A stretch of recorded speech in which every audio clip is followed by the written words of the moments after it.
안녕하세요. 풍선빵입니다. 여성분들 중에 생리량이 많아서 고생하시는 분들 많거든요. 단순히 일상생활에서 너무 많아서 힘들다 이런 문제를 떠나서 몸에도 상당히 안 좋은 영향을 미치는데 그런 위험성을 잘 모르는 분들이 많아서 한의원 할 당시에 그런 여성분들 보면 치료를 꼭 해야 된다고 강조를 하곤 했었어요.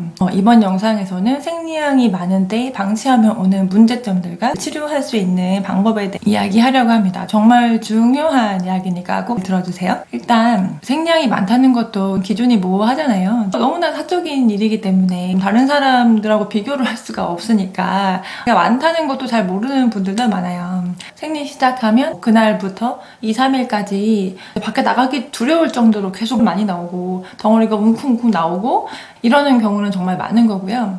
중형 사이즈는 택도 없다. 대형이나 오버나이트를 써야 되고 자주 갈아줘야 된다. 이것도 꽤 많은 거죠. 밤에 잘 때도 오버나이트를 해도 중간에 일어나서 갈아줘야 된다. 아니면 오버나이트도 꽉 찬다. 이 정도 되면은 꽤 많은 편에 속하거든요. 첫 번째로 할 거는 산부인과를 가는 거예요. 자궁에 어떤 질환이 있는지 그 부분부터 먼저 명확히 해야겠죠. 어떤 경우에는 실제로 자궁근종이 있어서 그것이 생리 가다를 유발하거나 하는 뚜렷한 원인이 있는 경우도 있어요. 그렇게 뚜렷한 원인이 있어서 그거에 대한 처치를 했을 때 생리량이 많은 것이 없어진다면 그러면 그렇게 해결을 하면 되니까요. 근데 검사를 했지만 이상이 없다거나 어떤 질환이 있었는데 그 질환은 추적 관찰을 해야 하는 대상이지 특별히 처치할 방법이 없다거나 자궁근종이 있어서 그것이 원인이 될지도 모르니 한번 수술을 해보자 하였는데 수술을 했지만 몇 달 생리량이 잠깐 줄었다가 그대로 다시 양이 많아지는 경우도 꽤 있어요. 그런 경우는 어떻게 해야 하느냐의 문제가 남는 거죠. 그럴 때는 한방치료로 도움 줄 수 있는 부분이 상당히 많은 것 같아요. 그리고 꼭 해결을 해야 하고요. 문제는 왜 이걸 치료해 줘야 하는지를 모른다는 건데요. 덩어리가 많이 나가는 거는 노폐물이 빠져나가는 거라서 좋은 거 아니에요? 살 빠지지 않을까요? 이런 생각을 하시는 분들도 있더라고요.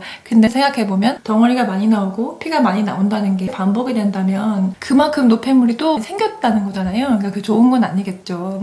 봐봐요. 한 달에 한 번씩 그렇게 컬컬컬 나가게 되면 사실 출혈이잖아요. 정말 우리 몸에 소중하고 꼭 필요한 피인데 너무 과도하게 나가고 있단 말이에요. 온 몸을 돌면서 자기 역할을 수행을 하는 녀석인데 그 피가 그렇게 사라지면 내 몸에서 그만큼 그 역할을 못하게 되는 거잖아요. 그래서 어떤 문제들이 있냐면요. 피가 많이 나가면 그 피를 혈이라고 하는데 그 혈이 부족한 증상이 나타나기 쉬워지겠죠. 그 한 환자한테 혈이 부족한 모든 증상이 다 나타나잖아요. 집중적으로 한두 가지의 증상을 갖고 있는 경우가 대부분이에요. 첫 번째로는 딱 직관적으로 환자분이 피곤해요. 피곤하고 기운이 없고 특히 얼굴이 약간 검고 칙칙한 그냥 누렇고 검은 칙칙한 그런 얼굴빛을 띠게 돼요. 환자분 얼굴만 봐도 약간 짐작이 돼요. 혹시 이분이 지금 혈이 부족한 컨디션에 있지 않을까? 이런 게 짐작이 될 정도로 얼굴빛에서 티가 납니다. 위에서부터 한번 살펴볼게요.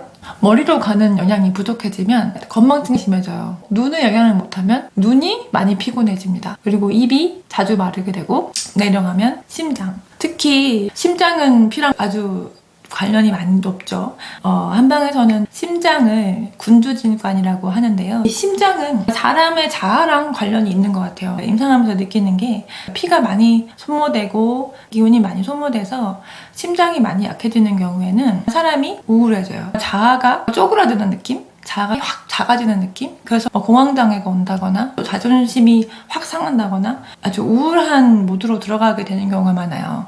왜 산후우울증이라고 하죠? 아기를 낳으려면은 진짜 자기 영양분을 많이 내어준 거거든요. 아기를 낳은 직후는 굉장히 허해지고 특히 혈이 많이 허해져요.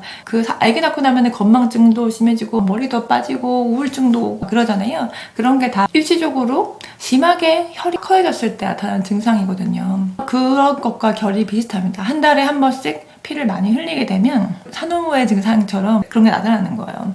관절에 영향을 못 해주면 무릎이 아프다거나 손가락 관절이 아프다거나 어깨나 팔꿈치가 아프기 시작했는데 잘 안 낫고 질질 끈다거나 하는 증상이 생기게 돼요. 그리고 피부 질환이 생기는 경우가 많아요. 피부가 벌겋게 일어난다거나 뭔가 수수하게 젖살 같은 건데 막 올라온다거나 빨갛게 온 몸에도 생긴다거나 코끼리 가죽 껍데기처럼 피부가 딱딱해 탁해지는 경우도 봤고요. 일상에서 많이 보기 어려운 기이한 피부 질환이 오게 되는 경우도 봤어요. 정말 너무 진짜 사회생활 하기 힘들 정도로 피부가 많이 뒤집어져 있는 경우에도 생리량이 굉장히 많은 환자분이 있었는데 자궁 치료를 하면서 피부도 좋아지고 컨디션도 많이 좋아진 환자분이 있었거든요. 예를 들어서 40대 여성 환자분이 왔는데 너무 피곤하다고 합니다. 얼굴이 칙칙하고 눈이 너무 피곤하고요. 자도 너무 피곤해요. 머리도 자꾸 빠지고 건망증도 심하고 그러면서 생리량이 많다. 이러면 생리량이 많은 것이 이 환자 증상들의 전체적인 원인이 될 확률이 굉장히 높습니다. 30대, 40대 갱년기 전까지는 그냥 이 정도에서 그치는데 환자분들 치료하다 보면은 여러 연령대의 환자분들을 보게 되잖아요. 궁금했어요. 왜 무릎이 아픈 할머니는 많은데 무릎이 아픈 할아버지는 별로 없을까? 할아버지가 무릎 수술한 사람 보신 적 있어요? 거의 없어요. 다친 거 말고. 나이가 드신 분들이 노화로 인해서 무릎이 아프고 잘 낫지 않는 경우는 할머니의 수가 압도적으로 많아요. 저는 그게 너무 궁금했어요. 그래서 무릎 때문에 오래 고생하시는 할머니들 그 전에 어떤 히스토리가 있었는지를 많이 물어봤었죠. 공통점이 있었어요. 생리량이 정말 많았다거나 갱년기쯤에 생리량이 폭발적으로 늘었다거나 아니면 자궁 쪽에 어떤 질환이 있어가지고 자궁 적출을 했다거나 하는 공통점이 있었어요. 생리량이 많은 분들의 예후가 어떠냐면요. 생리량이 많으면 계속 피를 많이 흘리잖아요. 그러면서 혈이 허해지는 증상을 이제 몸에서 갖게 됩니다. 지금은 산부인과에 검진을 갔을 때 질환이 당장은 없더라도 그 시간이 지나면서 갱년기에 가까워질수록 자궁 질환이 오게 될 확률이 굉장히 높아져요. 자궁 안에 컨디션이 좋은 게 아니잖아요. 아니면 갱년기 즈음에 생리량이 너무 많아서 손 쓸 수 없을 지경이 돼서 자궁 적출을 한다거나 갱년기 이후에는 무릎이나 관절통으로 고생하는 케이스가 굉장히 많았어요. 이런 것들을 막으려면 이 생리 상황을 꼭 잡아줘야겠구나 하는 걸 저는 느끼고 여성분들 젊을 때 꼭 치료하시라고 굉장히 강조를 합니다. 이 생리량 많은 건요 치료가 잘 돼요. 지인분이 얼굴이 너무 칙칙해 이러면서 이제 고민을 하길래 상황을 들어봤더니 생리량이 많은 거예요. 그래서 그거 좀 치료를 몇 달 정도 했었어요. 그렇게 하고 진짜 얼굴이 뽀얘졌어요. 얼굴이 진짜 밝아졌다고 본인도 느낀다고 얘기하더라고요. 친구도 맨날 기운 없어하고 힘없어 하던 친구인데 생리량이 많았던 거예요. 그런 거 치료해주고 나서 훨씬 더 활기차게 다니고 있어요. 치료는 자궁 내부에 이 막이 많이 자극이 되어 있는 상황이라고 짐작을 하고 있어요. 이쪽이 자극되고 예민해져 있고 말하자면 염증이 생겨 있는 상태로 생각을 하고 있습니다. 자극이 많이 돼 있으니까 피가 더 많이 맺히게 되고 그리고 피가 모여 있다가 나중에 탈락하는 게 생리잖아요. 이게 탈락할 때도 나오지 않아도 될 만큼을 더 나오게 되고 한다고 생각을 하거든요. 그래서 염증을 가라앉히는 약들이 들어가야 한다고 봐요. 청열하는, 열을 잡아주는 약제, 그리고 자궁은 혈의 의미를 굉장히 많이 갖고 있기 때문에 혈을 보호하는 것, 얘가 강해져야 하니까요. 그리고 이 자궁 내부의 순환을 도와주는 것, 어혈을 정리를 해주고 자궁 내부의 순환을 도와주는 약제들을 필수적으로 들어갑니다. 그리고 환자의 상태를 봐서 살이 많이 찌고 부종이 있는 경우에는 그런 것들을 제거해주는 걸 첨가하고 스트레스가 많이 있는 경우에는 스트레스 풀어주는 약들도 첨가하고 하는데요.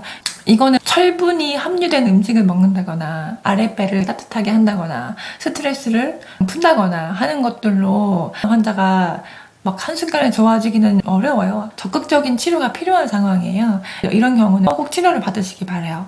오늘 영상을 요약하자면 생리량이 많은 것은 꼭 치료를 해야 한다. 치료하지 않고 그냥 방치하게 되면 계속 기운 없고 관절이 아프고 컨디션이 계속 떨어지기도 하지만 자궁 질환이 생길 확률이 높다. 갱년기 때 고생 많이 할 수 있다. 이후에 노년기 때 관절 통증으로 고생 많이 할 수 있다. 이것들을 제대로 치료하지 못하고 노후에 고생하시는 분들을 정말 많이 봤기 때문에 드리는 이야기예요. 산부인과에서 검사를 했는데 아무 이상이 없으면 안심하고 더 이상 관리하지 않는 경우도 많잖아요. 근데 피는 계속 나가고 있다는 말이죠. 검사를 했을 때 혹이 생겼다거나 성근증이 생겼다거나 하는 식으로 형체적인 문제가 오면 그건 정말 질환이 생긴 거고요. 그 전에 단순히 기능이 떨어져 있는 상태가 있을 있을 수 있잖아요.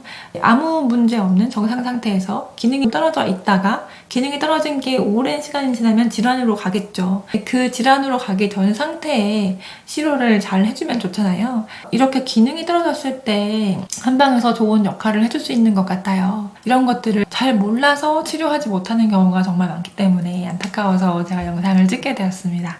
구독과 좋아요는 저에게 큰 힘이 됩니다. 오늘도 영상 시청해주셔서 감사합니다.